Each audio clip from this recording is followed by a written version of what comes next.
ಅಲ್ಲೇ ನಿಮ್ಮ ಮನಸ್ಸು ತೆಗೆದು ಬಿಟ್ಟಾರ ಅಂದರೆ ಬಿಟ್ಟು ನಿಮ್ದು ಪಡಿಗೆ ನೀವು ಎಲ್ಲರೂ ಹಿರಿಯರು ಮದುವೆ ಎಲ್ಲಿ ಮಾಡ್ತಾರ ಅಲ್ಲಿ ಮಾಡ್ಕೊಂಡು ಜೀವನ ಮಾಡ್ಬೇಕಂತ ನಾನು ಕಳ್ಕಳಿಂದ ಶಿಕ್ಷಣವನ್ನು ಕಲಿಬೇಕು. ಮೊದಲು ನೀತಿ ಪಾಠ ಹಿರಿಯರು ಕಿರಿಯರು ಅನ್ನೋ ಮಾತು ಬರಬೇಕು. ಅವರಲ್ಲೇ ಗೌರವದಿಂದ ಕಾಣಬೇಕು. ಮಠಕ್ಕೆ ಹೋಗ್ರಿ, ಗುಡಿಗೆ ಹೋಗ್ರಿ, ನೀವು ಯಾವ್ದಾರ ಸಮಾಜದವ್ರು ಇದ್ರೆ ನಿಮ್ಮ ಪ್ರೇಯರ್ ಮಾಡಿರಿ, ಏನೂ ತಪ್ಪಿಲ್ಲ. ನೀವು ಪರಿವರ್ತನೆ ಆಗ್ಬೇಕಂದ್ರೆ ಮೊದಲ ದುಷ್ಟ ಶಕ್ತಿಗಳೇನು ದುಷ್ಟ ಈ ಹ್ಯಾಬಿಟ್ ಮಾಡ್ಕೊಂಡು ಅಡ್ಡಾಡ್ತಾರಲ್ಲ ಅವ್ರನ್ನ ನಾಶ ಮಾಡೋದ್ರಿಂದ ಆ ಕುಟುಂಬ ನಾಶ, ನೀವು ನಾಶ, ನಮ್ಮ ಸಮಾಜ ನಾಶ, ನಮ್ಮ ನಗರ ನಾಶ, ಎಲ್ಲ ರಾಜ್ಯನೂ ನಾಶ, ಇಡೀ ದೇಶಕ್ಕೆ. ಈ ನಮ್ಮ ಗಣಸೂರು ಕಳಂಕಗೂ ನೀವು ಕಳಂಕ ತರತ್ತೀರಿ, ಯಾರು ನಂಬಲ್ಲ. ಈಗಾಗಲೇ ಕಳೆದ 2 ತಿಂಗಳದಿಂದ 1 ತಿಂಗಳಲ್ಲಿ 2 ಮರ್ಡರ್ ಅದು.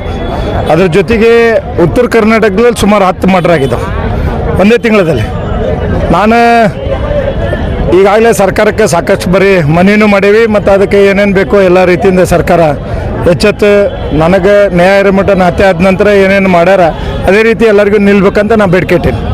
ಎಲ್ಲ ರೀತಿಯಿಂದ ಫಾಸ್ಟಾಗಿ ಕೋರ್ಟ್ ಆಗಿರ್ಬೋದು, ಆರೋಪಿನ ಗಲ್ಗೇರಿಸೋದಾಗಲಿ, CID ಕೊಡೋದಾಗಲಿ, ಎಲ್ಲ ಕೇಸ್ಗಳನ್ನು ಅಲ್ಲೇ ತೊಗೊಂಡು ಬಂದು ಆದಷ್ಟು ಬೇಗನೆ ಕೇಸನ್ನು ಮುಕ್ತಾಯ ಮಾಡ್ಬೇಕು. ಅಂದರೆ ಇನ್ನೊಂದು ಯುವಕರು ಯಾರು ಕೂಡ ಮಾಡಲಾರ್ದಂಗೆ ಆಗ್ಬೇಕಂದ್ರೆ ಫಾಸ್ಟಾಗಿ ಕೋರ್ಟ್ನಲ್ಲಿ 120 ದಿವಸ ಹೆಂಗೆ ನನಗೆ ನ್ಯಾಯ ರಿಮಟನ್ ಹತ್ಯೆ ಆರೋಪಿನ ಅವ್ನು ಕೂಡ ಇರ್ತಕ್ಕಂಥ ಷಡ್ಯಂತ್ರ ಮಾಡಿದಂಥ ಎಲ್ಲ ಬೇರೆ ಸಮೇತ ಏನು ಆರೋಪಿಗಳನ್ನು ಹಿಡಿತೇನೆ ಅಂತೇಳಿ ಭರೋಸಾ ಕೊಟ್ಟು ಹೋದ್ರಿ.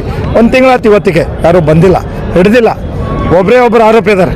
ಅದೇ ರೀತಿ 10 ಮರ್ಡರ್ ಆಗ್ಯಾವ. ಎಲ್ಲರನ್ನೂ ಕೂಡ ವಿಕೃತ ಮನಸ್ಸಿದ್ದವ್ರು ಏನದಾರ ಸಮಾಜದಲ್ಲಿ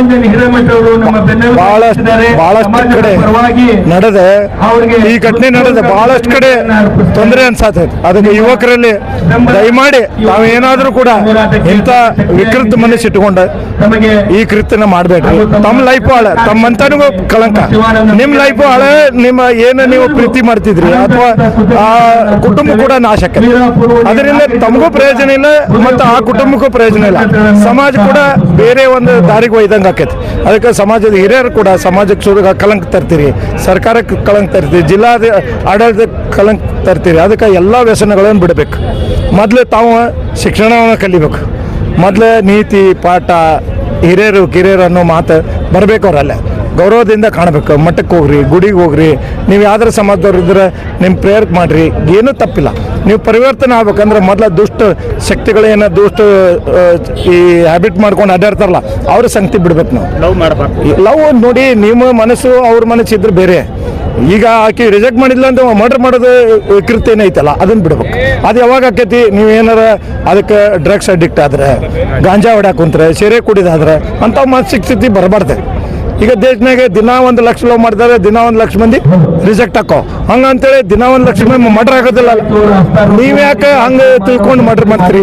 ಅದಕ್ಕೆ ನೀವೇನು ಮಾಡಬೇಕು, ನಾವು ಏನೋ ನಿಮ್ಮ ಮನಸ್ಸಾದ್ರೂ ಕೂಡ ಆಕೆ ರಿಜೆಕ್ಟ್ ಮಾಡಿದ್ರು ಬಿಡ್ರಿ. ನಿಮ್ಮ ತಂದೆ ತಾಯಿಗೆ ಹೇಳ್ರಿ, ನಿಮ್ಮ ಸಮಾಜದವ್ರಿಗೆ ಹೇಳ್ರಿ, ನಿಮ್ಮ ಲೋಕಲ್ ಲೀಡರ್ ಇರ್ತಾರೆ ಅವ್ರಿಗೆ ಹೇಳ್ರಿ, ನಿಮ್ಮ ಮದುವೆ ಮಾಡ್ಕೋಬೇಕು ಅನ್ನಿಸ್ತಾ ಯಾರನ್ನಾರ ಹಿಡ್ಕೊಂಡು ಸಮಾಜದವ್ರಿಗೆ ಗುರುತಿಸಿ ಯಾವ್ದಾರ ಒಂದು ಕನ್ಯೆ ನೋಡಿ ಮಾಡಕ್ಕೆ ಹೇಳ್ರಿ. ಆದರೆ ನೀವಾಗಲೇ ಫೋರ್ಸೇಬಲ್ ಒಂದು ಕುಟುಂಬ ನಾಶ ಮಾಡೋದ್ರಿಂದ ಆ ಕುಟುಂಬ ನಾಶ, ನೀವು ನಾಶ, ನಮ್ಮ ಸಮಾಜ ನಾಶ, ನಮ್ಮ ನಗರ ನಾಶ, ಎಲ್ಲ ರಾಜ್ಯನೂ ನಾಶ, ಇಡೀ ದೇಶಕ್ಕೆ. ಈ ನಮ್ಮ ಗಣಸೂರು ಕಳಂಕಗೂ ನೀವು ಕಳಂಕ ತರತ್ತೀರಿ, ಯಾರು ನಂಬಲಾರ್ದಂಗೆ ಆಗ್ಬಿಟ್ಟೈತಿ. ಯಾರು ಕೂಲಿ ಕೆಲಸಕ್ಕೂ ಬರಾಕ್ತಿಲ್ಲ. ಈಗ ಹೆಣ್ಮಕ್ಳು ಹಂಚಿಬಿಟ್ರ. ಯಾಕಂದ್ರೆ ಪ್ರಜ್ವಲಿಂದ 3,000 ಹೆಣ್ಮಕ್ಳನ್ನ ಅತ್ಯಾಚಾರ. ಏನು ನೀವು ಎಲ್ಲ ಕಡೆನೂ ಬರೀ ಹೆಣ್ಮಕ್ಳು ಗಂಡು ಮಕ್ಳನ್ನ ಮಾತಾಡ್ಸಕ್ಕೆ ಭಯ ಆಗ್ಯಾರ. ರಿಲೇಷನ್ ಇದ್ರೂ ಕೂಡ ಕುಂತು ಮಾತಾಡೋಂಗಿಲ್ಲ, ಹೋಗ್ಬಿಡ್ತಾರ. 4 ಮಂದಿ ಕೂಡಿ ಬಂದು ಹೋಗ್ತಾರ. ಯಾಕೆ ಹೇಳ ಅಂದರೆ ಭಯ.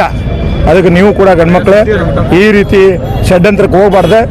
ಅಲ್ಲೇ ನಿಮ್ಮ ಮನಸ್ಸು ತೆಗೆದು ಬಿಟ್ಟಾರ ಅಂದರೆ ಬಿಟ್ಟು ನಿಮ್ಮದು ಪಡಿಗೆ ನೀವು ಎಲ್ಲರೂ ಹಿರಿಯರು ಮದುವೆ ಎಲ್ಲಿ ಮಾಡ್ತಾರ ಅಲ್ಲಿ ಮಾಡ್ಕೊಂಡು ಜೀವನ ಮಾಡ್ಬೇಕಂತ ನಾನು ಕಳ್ಕಳಿಂದ ಪ್ರಾರ್ಥಿಸ್ತೇನೆ.